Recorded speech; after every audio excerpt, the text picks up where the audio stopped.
বন্ধুরা, রান্না করতে আসলাম। এছাড়া আমি কেটে নুন হলুদ আর চিনি মাখিয়ে রেখেছি। আমি এবার এটাকে ভাজবো তেলে। আমি সিদ্ধ করে নিই, এমনি মানে মাখিয়ে রেখেছি কেটে। অনেকক্ষণ হয়েছে মাখিয়েছি, 1 ঘন্টা মতন। এঁচোড়টা নরম হয়ে গেছে।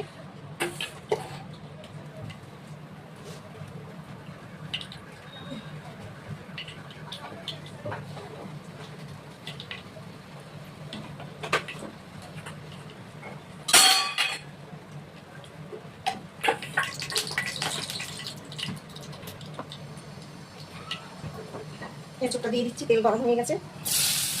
এভাবে আমি এঁচোড়টাকে ঢেকে ঢেকে ভাজবো।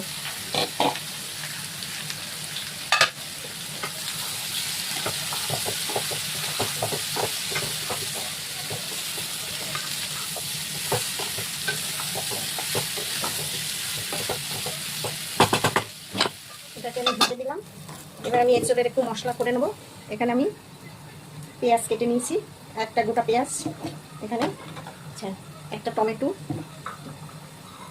কয়েক কোয়া রসুন নিয়েছি, আর এখানে 4টে চিংড়ি মাছ নিয়েছি। এটা আমি এর সাথে বেটে নেবো। আজকে এঁচোড়টা একটু অন্যরকম করে করবো।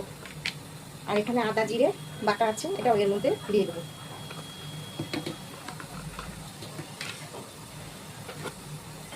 লঙ্কাটা আমি বেটে রেখেছি, এটা এখন দিচ্ছি না, এটা পরে দেবো।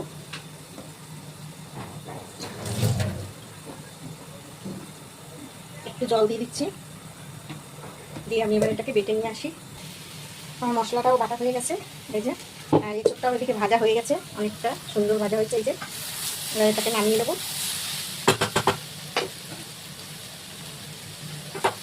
নামিয়ে দিই, ওই বাটিটার মধ্যেই নামিয়ে দিলাম। আবার কড়াই বসিয়ে দিলাম,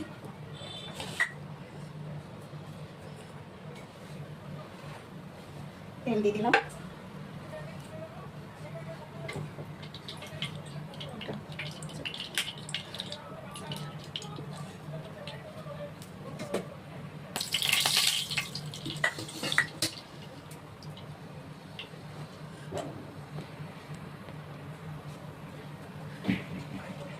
আমি এবার আলুটা দিয়ে দিচ্ছি।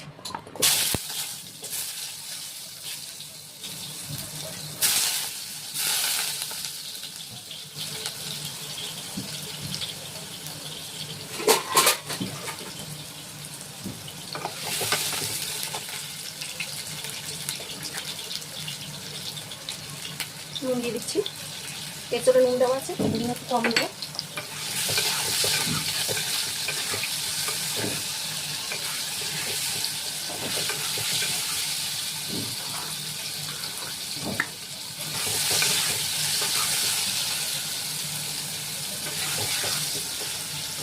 আর একটু তেল দিয়ে দেবো।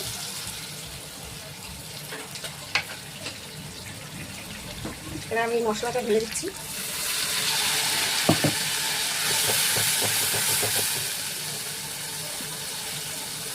হলুদ দিয়ে দিচ্ছি, একটু কাশ্মীরি লঙ্কা।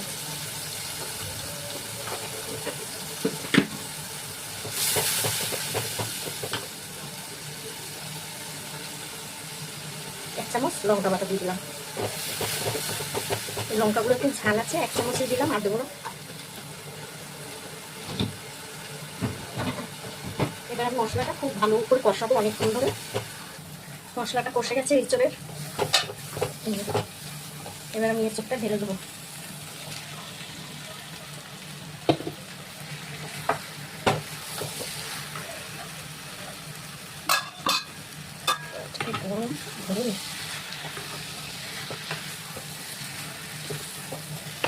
এমনি সময় চিংড়ি মাছ গোটা দিয়ে দিই, আজকে বেটে দিলাম, খেতে আরো টেস্ট বেশি হবে।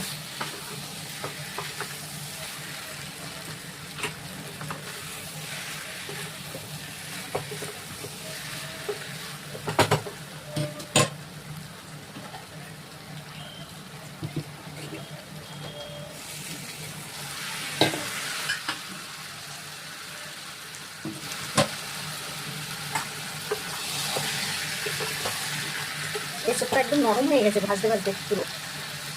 এঁচোড় সিদ্ধ করলে দেখবে একটা পাইনসা পাইনসা লাগে, আর এরকম ভেজে নিয়ে করলে খেতে বেশি ভালো লাগে।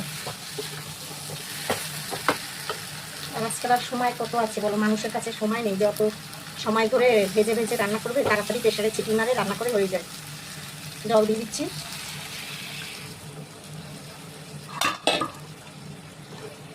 মিষ্টি আমি আর দেবো না, কেননা এঁচড়ে আমি মিষ্টি মাখিয়ে ভেজেছি, সেই কারণে আর দেবো না।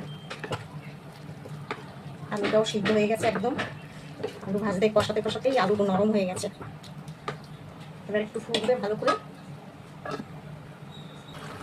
আমার এঁচড় একদম সিদ্ধ হয়ে গেছে, এঁচড়টা খুব ভালো বন্ধুরা, মানে এঁচড় ভেজেছি, ভাজতে ভাজতে এঁচড়টা নরম হয়ে গেছে। আর অনেকক্ষণ ধরে তো নুন হলুদ চিনি মাখিয়ে রেখেছি, আরও অনেক সুন্দর নরম হয়েছে। আর তেলে ভেজেছি, একদম নরম হয়ে গেছে। এবার একটু গরম মশলা দিয়ে নামিয়ে দেবো। 1 চামচ গরম মশলা দিয়ে দিচ্ছি।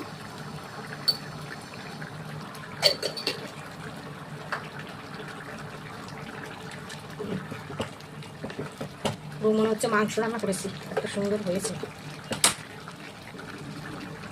এবার নামিয়ে নিই। এঁচড়টা নামিয়ে দিয়েছি, ওপর দিয়ে একটু ঘি ছড়িয়ে দিচ্ছি। এঁচড়ে ঘি গরম মশলা দিলে খেতে খুব ভালো লাগে। তাহলে আমার এই এঁচড়টা কেমন হলো কমেন্ট করে জানাবে, ভিডিওটা শেয়ার করে দেবে, আর সাবস্ক্রাইব করে দেবে যারা ইউটিউব থেকে দেখছো। আর আমার এই এঁচড়টা দেখো কত সুন্দর হয়েছে। এইভাবে তোমরাও করে খাবে, জানি তোমরা করে খাও, তবে আমি যেরকমভাবে করলাম এইভাবে একবার করে খেয়ে দেখবে, খুব ভালো লাগে খেতে। তাহলে রাখছি, শুভ দুপুর, সবাই ভালো থেকো, সুস্থ থেকো, আবার দেখো।